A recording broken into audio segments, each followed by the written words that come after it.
वसुंधरा राजे ने और वो जब भारतीय जनता पार्टी का कमल थी। अशोक गहलोत या वसुंधरा राजे या दोनों आओ। वोटिंग हो गई, नतीजे आने का काउंटडाउन शुरू हो गया, लेकिन राजस्थान के सबसे अहम सियासी सवाल का सस्पेंस खत्म होने का नाम नहीं ले रहा। 1993 में भैरव सिंह शेखावत के टर्म से शुरू हुआ राजस्थान का ट्रेंड 2018 तक बरकरार रहा। जब एक बार बीजेपी तो अगली बार कांग्रेस सत्ता में आई। 1998 से सत्ता अशोक गहलोत और वसुंधरा राजे सिंधिया के बीच ट्रांसफर होती रही, लेकिन अब की बार ये गारंटी नहीं कि मुख्यमंत्री की कुर्सी अशोक गहलोत को मिलेगी या वसुंधरा राजे सिंधिया को। भले ही 3 दशकों का बीजेपी कांग्रेस के बीच सत्ता की अदला बदली का ट्रेंड टूटे या फिर नहीं टूटे। भारतीय जनता पार्टी का तो आपने हर बार देखा है, लगता वही हरियाणा है, हमने झारखंड के अंदर देखा, मध्य प्रदेश के अंदर देखा, हमने दूसरे उत्तराखंड के अंदर देखा, हिमाचल प्रदेश के अंदर देखा कि जो भारतीय जनता पार्टी है वो सबसे जो कमजोर एमएलए होता है, जो उनका एक तरह से रिमोट कंट्रोल से चलने वाला जो एमएलए होता है, उनका चाटुकार जो एमएलए होता है, उसको वो मुख्यमंत्री बनाता है। बहुत अच्छी परसेंटेज बहुत अच्छा है इस बार।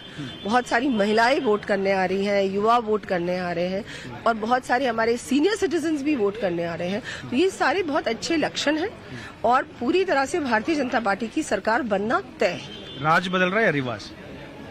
राज। वैसे गारंटी गहलोत या वसुंधरा के सत्ता में लौटने की भले ना हो, लेकिन राजस्थान का ये चुनाव गारंटियों पर ही लड़ा गया है। एक तरफ गारंटी नरेंद्र मोदी की है,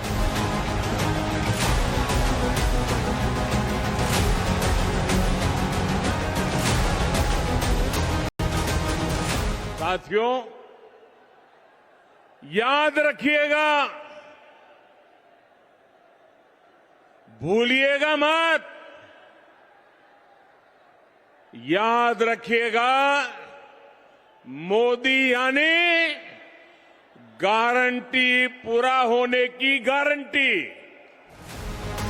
दूसरी ओर कांग्रेस की गारंटी गिनाते गिनाते राहुल गांधी नरेंद्र मोदी पर सवाल उठाते नहीं थके हैं। मोदी जी कहते हैं मोदी की गारंटी 15 लाख रुपए मिल गए आपको, नोटबंदी से काला धन मिट गया क्या, किसान बिल से किसानों को फायदा हुआ? नहीं। सरकारी जो अफसर थे उनका जो ओपीएस स्कीम था नरेंद्र मोदी ने रद्द किया। मोदी की गारंटी का मतलब अदानी की गारंटी।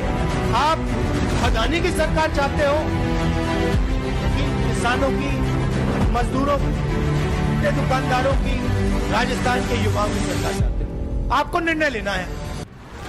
नरेंद्र मोदी की गारंटी पर सवाल उठाती कांग्रेस राजस्थान की गारंटियों को लेकर तेलंगाना तक पहुंची है।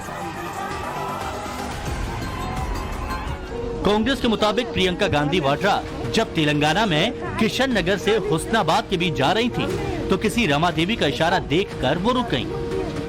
प्रियंका रमा देवी के घर गईं, उनके साथ सेल्फी खिंचाई। बातों बातों में इंदिरा अम्बा यानी इंदिरा गांधी का जिक्र छिड़ा। फिर क्या था, प्रियंका ने रमा देवी को कांग्रेस सरकारों की गारंटी गिना डाली।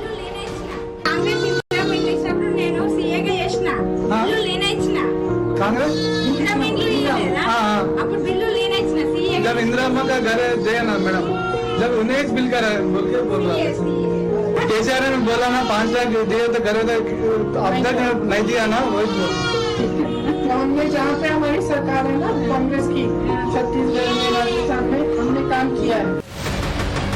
वैसे प्रियंका गांधी वाड्रा जब कांग्रेस सरकारों की गारंटी तेलंगाना में गिना रही थी, तब राजस्थान में कुछ इलाके ऐसे थे जहां वोटिंग का बहिष्कार हुआ है क्योंकि उनकी मांगें पूरी नहीं हुई।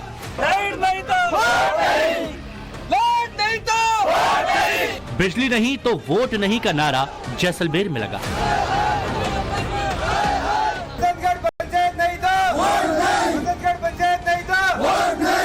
मूलभूत सुविधाओं के लिए तरस रहे सिरोही के चरवर्ली गांव में भी वोट नहीं का नारा लगा।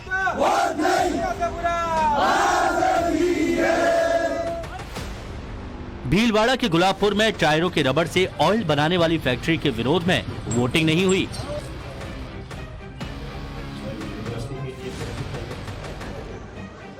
जबकि राजस्थान की राजधानी जयपुर के पालवाला जाटान में भी वोटिंग का बॉयकॉट इसलिए हुआ क्योंकि वहां इलाके के परिसीमन में जो फैसला 5 साल पहले हुआ था उससे लोग संतुष्ट नहीं। बीते 5 साल में 7 चुनावों का बॉयकॉट हुआ है, लेकिन जयपुर से चलने वाली कांग्रेस की सत्ता गारंटियों पर गारंटियां देकर फिर उस ट्रेंड को तोड़ना चाहती है जो 1993 से कायम है। कांग्रेस की सरकार बन रही है राजस्थान में, कहीं कोई दिक्कत ही नहीं है, कहीं दिक्कत नहीं है, फुल मेजोरिटी से बन रही है कांग्रेस की सरकार। राजस्थान में जीत की ऐसी गारंटियों के बीच अगर आंकड़ों के सहारे कुछ समझने की कोशिश करें तो 1998 में 63.39% मतदान हुआ। बीजेपी को मिली 33 सीटों के मुकाबले कांग्रेस को 153 सीटों के साथ बीजेपी को सत्ता से बाहर होना पड़ा।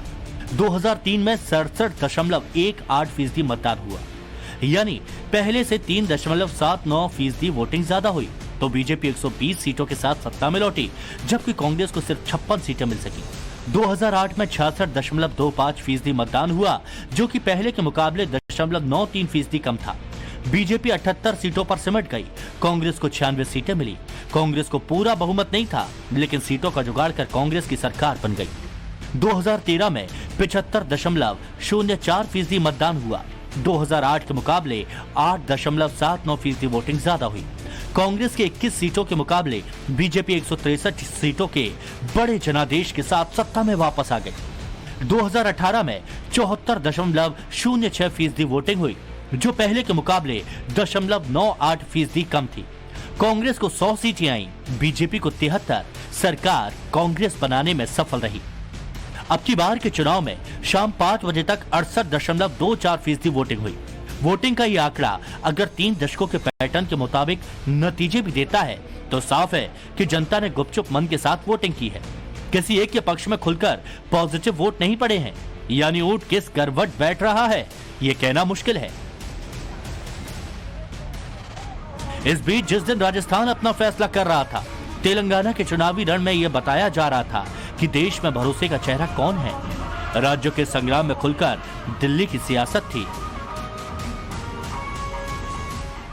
मैं आपको पूछना चाहता हूं, एक बार वोट देने से 2 काम होते हैं तो देना चाहिए या नहीं देना चाहिए? देखिए, आपका एक वोट हमारे प्रत्याशी को एमएलए भी बनाएगा और 24 में मोदी जी को प्रधानमंत्री भी बनाएगा। पहले यहाँ बीजेपी के लोग आए, छाती फुला के आए, ऐसे घूम रहे थे सब जगह। कांग्रेस पार्टी ने 4 महीनों में उनकी हवा निकाल दी, पूरी गैस निकाल दी। तेलंगाना में बीजेपी कहां गई? नहीं रही। अब हमारा लक्ष्य है कि यहाँ तेलंगाना में केसीआर को हराना और दिल्ली में बीजेपी की गैस निकालना। उधर दिल्ली की जिस सियासत के मंसूबे पालकर तेलंगाना के मुख्यमंत्री केसीआर ने अपनी पार्टी तेलंगाना राष्ट्र समिति को भारत राष्ट्र समिति बना दिया, उनके नेताओं को तेलंगाना में बताना पड़ रहा है कि वहां कौन अपना है, कौन बाहरी। यहाँ दिल्ली से बहुत लोग आते, बाहर वाले आते। आज कौन कौन है? राहुल गांधी आए, प्रियंका गांधी आए, अमित शाह आए, आज नरेंद्र मोदी आ रहे, यूपी के सीएम योगी भी आ रहे। ये सारे बाहर वाले, दिल्ली वाले आके हमारे परिवार के बारे में बात कर रही हूँ। मैं आज वो दिल्ली वालों को सभी को बताना चाहती हूँ, हमारा 4 लोगों का परिवार नहीं है, हमारे 4 करोड़ों का तेलंगाना परिवार है। 4 करोड़ों का तेलंगाना का परिवार है। हमारे परिवार में आके आप डिफरेंसेस क्रिएट नहीं कर सकते। तेलंगाना में तो फिर भी राजनीति का मिजाज ऐसा है कि बड़ी आसानी से दिल्ली वाला कहकर एक दीवार खड़ी करने की कोशिश हो गई, लेकिन वोटरों के लिए यही लाइन राजस्थान में भी खड़ी करने की कोशिश अशोक गहलोत ने भी आखिरी राउंड में ये कहकर की कि मैं भी राजस्थानी। भाई और बहनों, अगर मारवाड़ी की बात मानोगे तो मैं गुजराती हूं, मैं कहां जाऊंगा, मैं किसके पास जाऊंगा? और वोट ले लिए वहां पे भावुक बन करके। हम चुनाव काम में नहीं हो पाए, काम में होने वाले थे हम लोग उस वक्त में। गुजराती बन गए, मैं कहां जाऊंगा? अब वो गुजराती यहां आ रहा है ना, हम तो नहीं कहने कि ये गुजराती आ गया है। भाई और बहनों, गुजराती की बात मानोगे तो मैं कहां जाऊंगा? मैं तो आपके पास ही आऊंगा। बताइए आप। मैं भी तो कह रहा हूं, राजस्थान वासियों, गुजराती आके घूम रहा है यहाँ पर, वोट मांग रहा है। मैं आपका हूं, मैं थासु दूर नहीं हूं, मैं कहां जाऊंगा? अब राजस्थान में नरेंद्र मोदी के मुकाबले धरती पुत्र होने का अशोक गहलोत का दाव चला भी है या नहीं? 3 दिसंबर को सिर्फ इसका फैसला ही सामने नहीं आएगा, बल्कि राजस्थान के मन में 2024 की क्या पिक्चर बन रही है, इसका भी संकेत छिपा हो सकता है। Bureau report, times now of Bharat.